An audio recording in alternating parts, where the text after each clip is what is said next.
sommes maintenant à Eilat, avec d'abord un rendez-vous, comme chaque semaine, avec des Français qui se sont installés à Eilat, et ils sont nombreux. Cette semaine, nous avons rencontré un médecin et un prof d'anglais.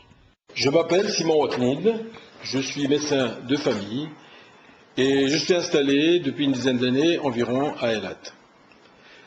Pour un touriste français qui viendrait éventuellement à Eilat et qui a besoin de soins médicaux, il peut soit s'adresser à un médecin de ville qui parlerait éventuellement français, il y en a 3 à Eilat, qui se déplace éventuellement vers les hôtels ou dans les maisons.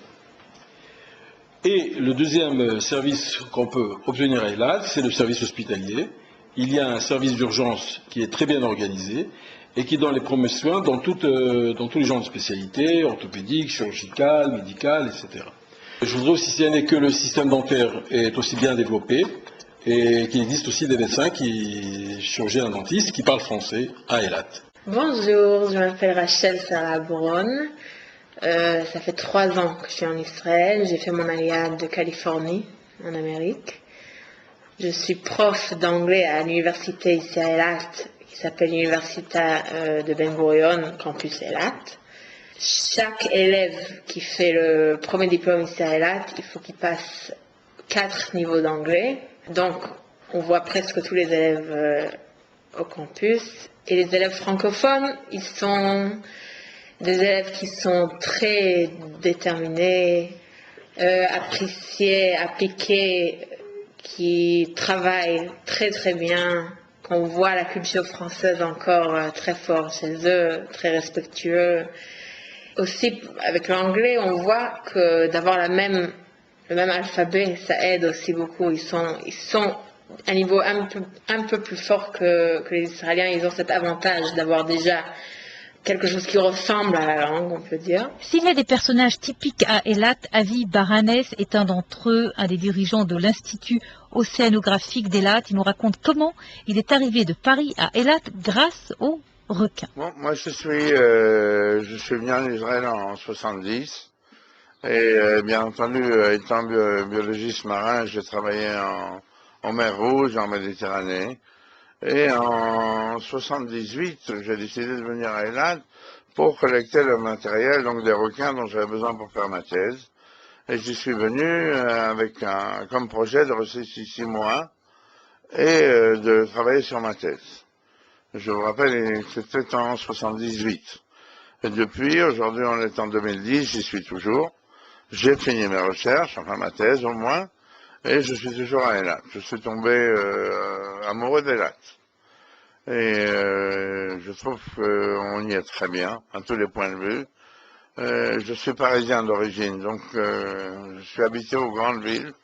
Et j'étais très surpris moi-même de me trouver tellement à l'aise à Eilat, alors que j'étais bien entendu habitué à des grandes villes. À Eilat, on a, je dirais, pratiquement tous les avantages d'Israël, mais on n'en a pas les problèmes d'Israël, c'est-à-dire qu'on est ici dans une région qui est ensoleillée 360 jours par année, il y fait toujours très bon, et l'environnement est propre, et il n'y a pratiquement pas de pollution, pas d'usine, pas de nuages toxiques.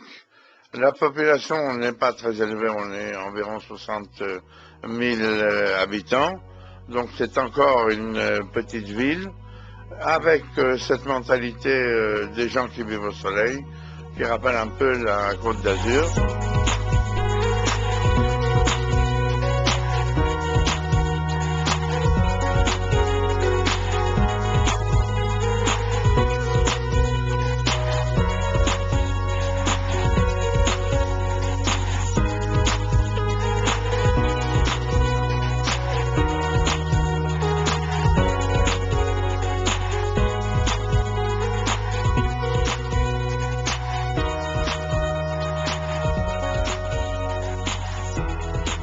Eilat est jumelé à Antibes et lors d'un de ses voyages à Antibes, Avi Baranes a découvert qu'Eilat avait un avantage très particulier, la plongée pour tous, y compris pour les handicapés.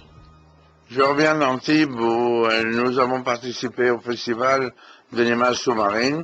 Antibes étant jumelé à Eilat, Le maire d'Antibes nous a octroyé pratiquement 100 mètres carrés au Palais des Congrès, et on a pu là-bas élever un stand Eilat, sur lequel nous avons proposé, nous avons montré un peu les hôtels que nous avons à Eilat. Nous avons montré que les plongeurs trouveraient ici un paradis. Non seulement ça, j'étais surpris de remarquer que beaucoup de plongeurs handicapés n'ont pas tellement de possibilités en France de pratiquer la plongée, tandis qu'ici en Israël, c'est absolument obligatoire que chaque club de plongée ait ici des facilités pour les handicapés. J'ai eu beaucoup de gens qui s'y sont intéressés. Baranès nous a aussi donné 2 scoops hors micro. Actuellement, l'ouverture d'une ligne aérienne Nice-Eilat est en négociation. Et le deuxième scoop, il y a des contacts pour l'ouverture d'un centre culturel français à Eilat. Nous ne pouvons pas quitter Avi Baranès sans lui demander quelques mots sur le requin dont il est un des grands spécialistes dans le monde. Le requin est un prédateur qui se nourrit de toute la chaîne alimentaire qui est sous lui, mais ce n'est pas son rôle principal dans la mer. Son rôle principal dans les eaux, c'est un rôle de régulateur. Il doit d'abord enlever de l'écosystème tous les animaux qui sont morts, des animaux qui sont faibles, des animaux qui sont malades. Ils sont d'abord éliminés immédiatement par les requins qui se nourrissent justement de ces animaux. Les requins aussi, en cas d'explosion d'une certaine espèce de poisson dans le récif ou en mer ouverte, se chargent de régulariser, je dirais, l'intensité de la population de cette espèce dans la mer.